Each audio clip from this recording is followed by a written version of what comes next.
The morning should have been filled with relief and celebration, yet there was an emptiness that could not be ignored.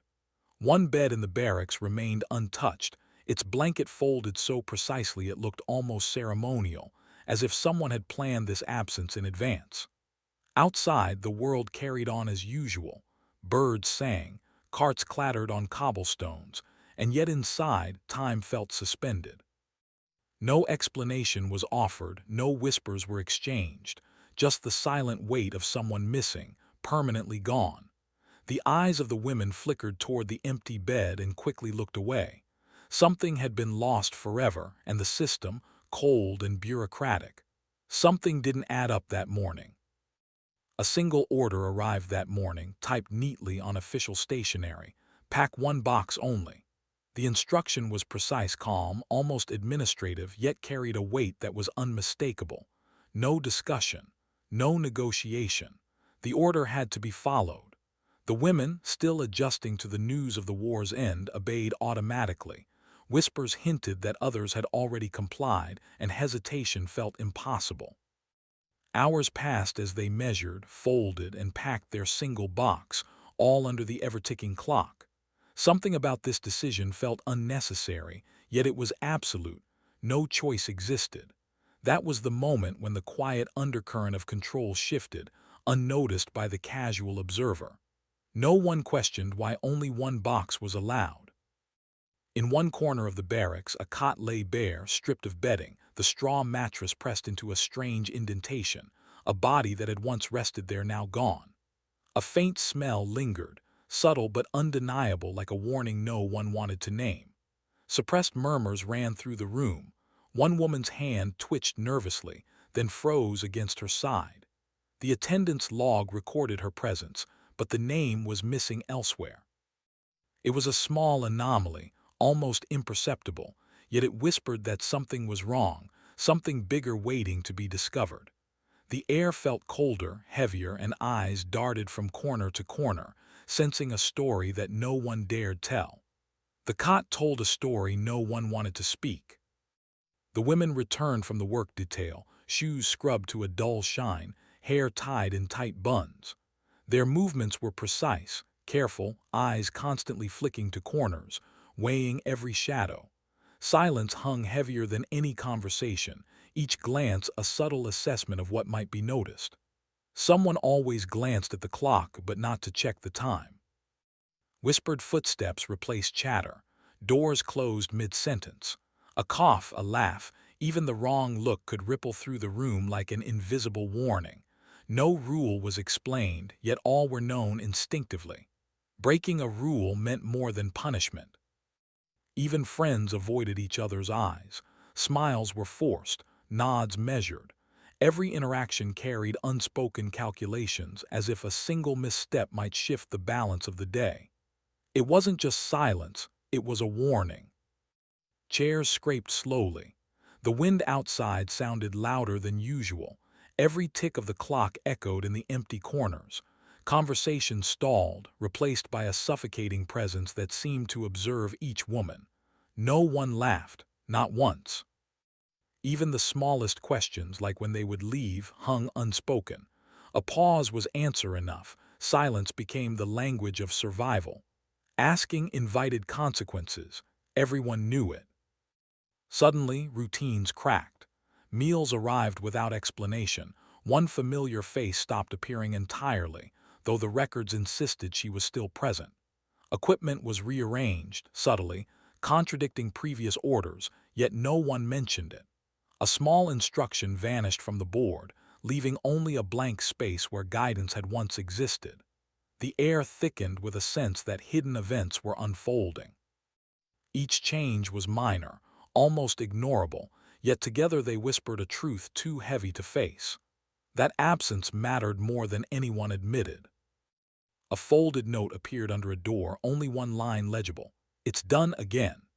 Eyes widened, subtle tremors betrayed quiet shock, hands clenched and released into hidden pockets. Memories of a similar event months prior surfaced, remembered but unspoken. Objects misplaced, records inconsistent, gestures odd, proof that boundaries had been crossed before, though the full truth remained locked behind silence. The women glanced at one another, each aware of the gravity, yet no one named it. It wasn't the first time this happened here. Weeks passed, but nothing felt the same. Files vanished from drawers as if they had never existed, their labels erased or rewritten in precise, bureaucratic handwriting.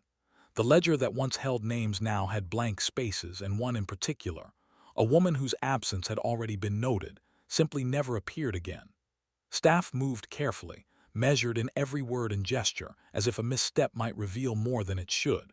Each corridor, each door, seemed to hum with the weight of unspoken rules.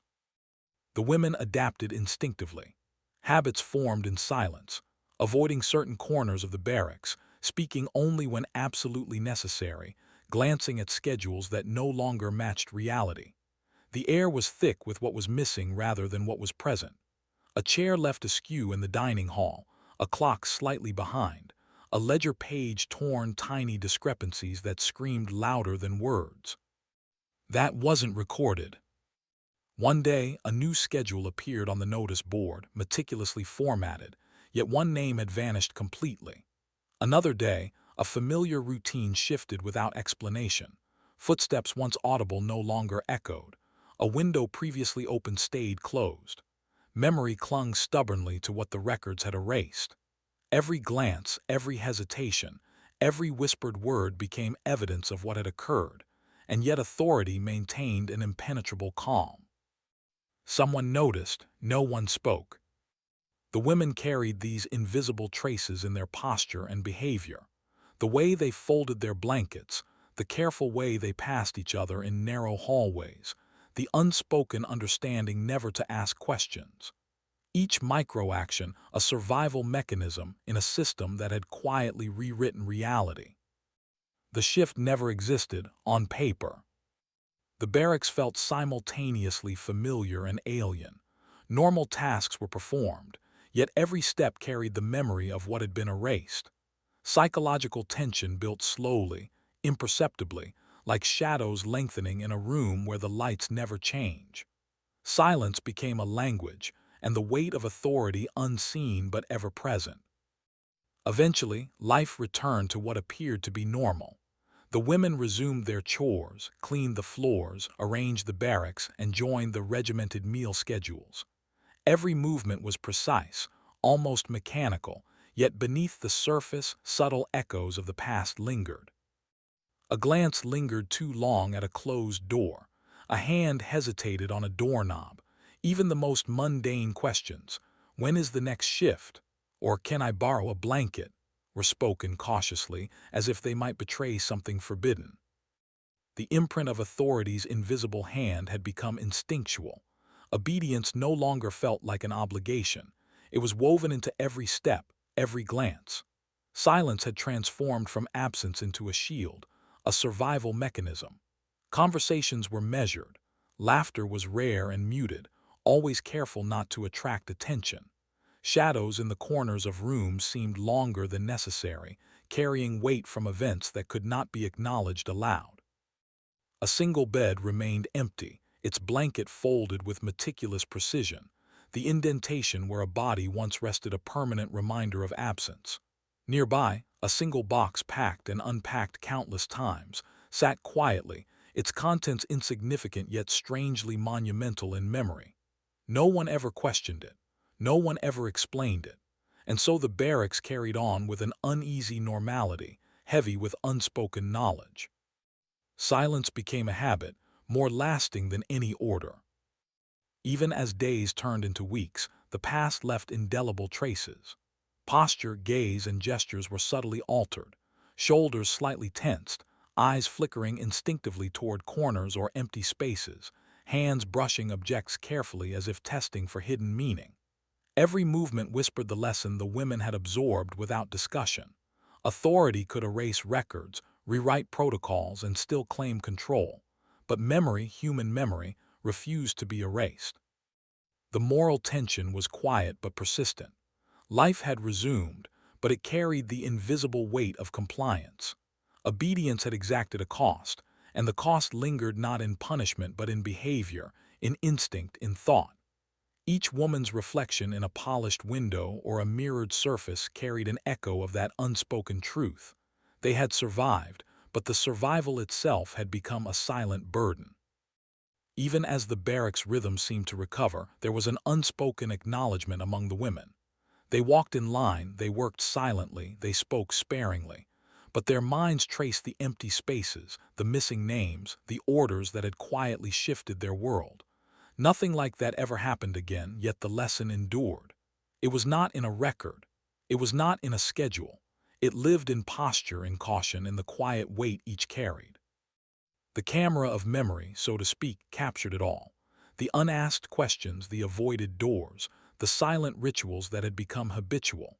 And in that lingering awareness, the audience is left with moral discomfort. Compliance can carry costs far beyond immediate consequence, costs invisible to the eye, lasting in ways that even authority cannot erase.